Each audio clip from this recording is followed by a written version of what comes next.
as the Queen's champion Donna Vekić is knocked out at the Berlin officiating controversy.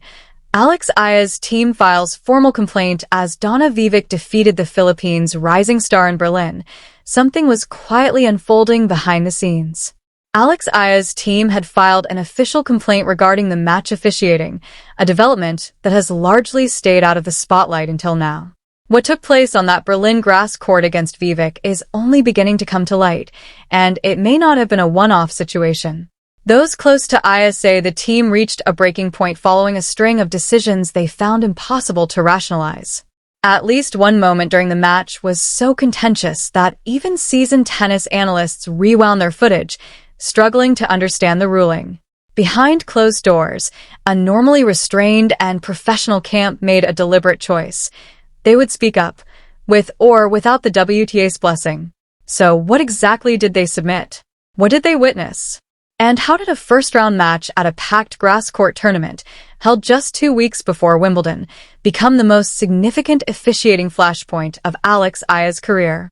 By the time this story is fully told, the picture may look very different from what the current headlines suggest. What Eala brought to Berlin to grasp why this complaint carries real weight, you first need to understand the player who walked onto that court. Alex Eala didn't travel to Berlin as someone simply grateful to be in the draw. She arrived as a 21-year-old who had spent the past 18 months completely overhauling her game, and the results were impossible to ignore. Her 2026 grass court season alone had already generated serious buzz across the WTA circuit. Before Berlin, she had strung together 6 consecutive wins on the surface, capturing the Birmingham Classic in the process, her second career WTA 125 title, and her first ever on grass. The significance of that result went beyond the trophy. It signaled that her relationship with grass was changing.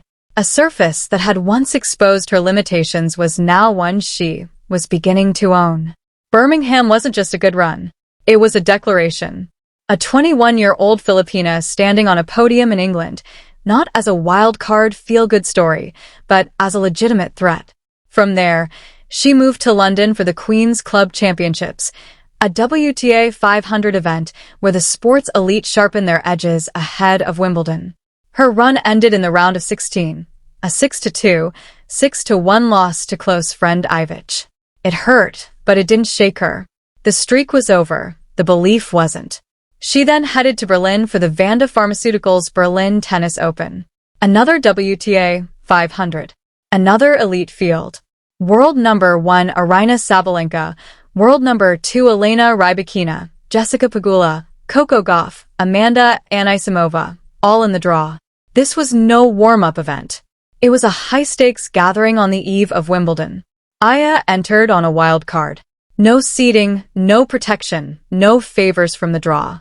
Just a player with a racket, a fierce hunger, and the knowledge that surviving the first round could set up a potential rematch with Rybakina, the same player who had beaten her at the Italian Open. Ranked 33rd in the world, she had everything to fight for and nothing to lose. But the draw wasn't kind. The opponent, her first-round opponent, was Donna Vekić. And anyone who had been following Vekić's form coming into Berlin understood immediately why this matchup already felt significant before a single ball was struck. Vekić hadn't arrived in Berlin as just another name in the draw. She arrived as a champion. The week prior, at the HSBC Championships at Queen's Club, the very same event where Eala had fallen in the round of 16, Vekić had gone all the way and lifted the title. The Croatian reached the final playing with a kind of poised, deliberate aggression that only comes from years competing at the sport's highest level. At 29, a former top 20 player, Vekić had already rebuilt her career following a serious knee injury that many believed might have ended her time among the elite. Instead, she returned stronger, winning a WTA 500 title and re-establishing herself as one of the tour's most dangerous players. Vekić is the type of opponent who unsettles younger players not through chaos, but through quiet precision. She doesn't rush, she doesn't panic, and she rarely surrenders control. With a first serve percentage around 66% and a breakpoint conversion rate of 44%, she applies pressure in layers rather than bursts, slowly, almost imperceptibly, like heat being turned up on a stove until the discomfort arrives too late to escape. On grass, that style becomes even more lethal. The surface suits her disciplined movement, her low slices, her comfort in long tactical exchanges. Add her Wimbledon experience and her big match composure, and you have a player who knows exactly how to control the temperature of a match. For Aya, this was perhaps the worst possible first-round draw, not because Vekić was unbeatable, but because of what she brought into the match. Aya had actually beaten her before, coming from a set down to win 4-6, 6-4, 6-4 at the Auckland Open in January. She knew Vivek's patterns, could absorb her pressure, and had proven she could find answers when it mattered. But the Vekić who showed up in Berlin was not the one from Auckland. She was sharper, more settled, carrying the rhythm and confidence of a freshly crowned champion. Aya's team understood that distinction clearly. They had done their homework, studied the footage, mapped the patterns, and prepared accordingly. They knew exactly what was coming: a first-round clash on grass against a veteran in peak form, inside a stacked WTA 500 draw, with Wimbledon just 2 weeks away and an entire nation watching from the Philippines. The pressure was already immense before the first serve. And then something went wrong. What happened on court? Picture the setting: a grass court stadium in Berlin. A WTA 500 first-round match between a rising Filipino star and a freshly crowned champion. Full stands. A charged atmosphere. On the surface, everything looks exactly as it should. But inside the match, something was beginning to feel off. Aya is not a player given to theatrics. She competes with a quiet, almost surgical focus. She doesn't overreact. She doesn't let emotions spill outward. Having trained at the Rafael Nadal Academy in Mallorca, she comes from a system designed to build more than technique. It builds mental structure, composure under pressure, the ability to reset after every point and stay locked in even when things turn against you. That's precisely why, when Aya begins showing visible frustration on court, it means something. When she looks up at the chair umpire with that sharp, searching expression, or pauses between points in a way that suggests something isn't sitting right, those familiar with her game understand it isn't ordinary emotion. It's a signal. In Berlin, that signal appeared early. It started in the first set with a disputed baseline call on a critical point. A ball her team believed had landed and was ruled out. On its own, that would normally be absorbed and moved past. But it didn't remain isolated. As the first set progressed, additional decisions came at critical moments, in games where the margin between holding serve and dropping the set was razor-thin. Taken together, they created a growing sense within Aya's box that key points weren't being distributed evenly. Aya, true to her training, held her composure. At one point, she approached the chair umpire calmly and deliberately, as she has done before when she felt something required clarification.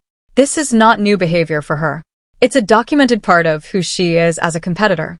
At the SEA Games in December 2025, Aya faced 3 consecutive incorrect line calls during a gold medal final. She addressed the chair umpire firmly, but without escalation. After the third error, the line official was replaced. She went on to win 6-1, 6-2, but the officiating controversy made headlines across Southeast Asia and drew attention from within the broader tennis community. At the Miami Open in March 2026, during a first-round marathon victory over Laura Siegemund, she again raised a concern with the chair umpire, this time about apparent time violations between points from her opponent. Her tone was direct and controlled. No penalty followed, and her conduct was not questioned. In Madrid, however, things escalated further. A disputed line call led directly to a service break. A double fault was incorrectly awarded at a pivotal game point. And in the most contentious moment of the match, a baseline winner struck by Aya, initially called in, was reversed after a brief consultation, handing the point to her opponent. Aya lost that match. Her coach, speaking afterward, didn't conceal his frustration. It's disheartening to see such talent overshadowed by inconsistent officiating. Alex played her heart out, and it's unfortunate that the match was decided by factors beyond her control. Those words didn't disappear after the press conference. They settled into the team's collective memory, feeding a growing internal concern about something that felt harder and harder to dismiss as coincidence. The complaint: when a professional tennis player walks off court after a loss, there's an unspoken code. Shake hands, face the press, reset, and move on. Frustrations get aired privately, in the locker room, behind closed doors, but they rarely travel further. That's the culture of professional tennis, and for years it has kept questionable officiating sheltered behind a wall of silence. Aya's team decided they were no longer willing to stay behind that wall. In the hours following the Vekić match in Berlin, those close to the camp say they began quietly compiling documentation, specific points, specific calls, specific moments from the match they believed warranted serious scrutiny. This wasn't an emotional reaction driven by the sting of defeat. It was measured, deliberate, and structured. The kind of response that signals the people around Aya are not only focused on training and performance, they're prepared to formally challenge what happens in the margins of elite competition when they believe a line has been crossed. Filing a formal complaint at WTA level is not a casual act. It demands precision and evidence. A team cannot simply claim decisions felt unfair or that momentum shifted without justification. They must identify specific points, pinpoint exact calls, and explain in concrete terms why those decisions are believed to be incorrect or inconsistent with the standard applied throughout the match. Even then, a visible outcome is far from guaranteed. The governing body may review the submission, acknowledge it internally, and choose to take no public action. Most teams understand this before they begin the process.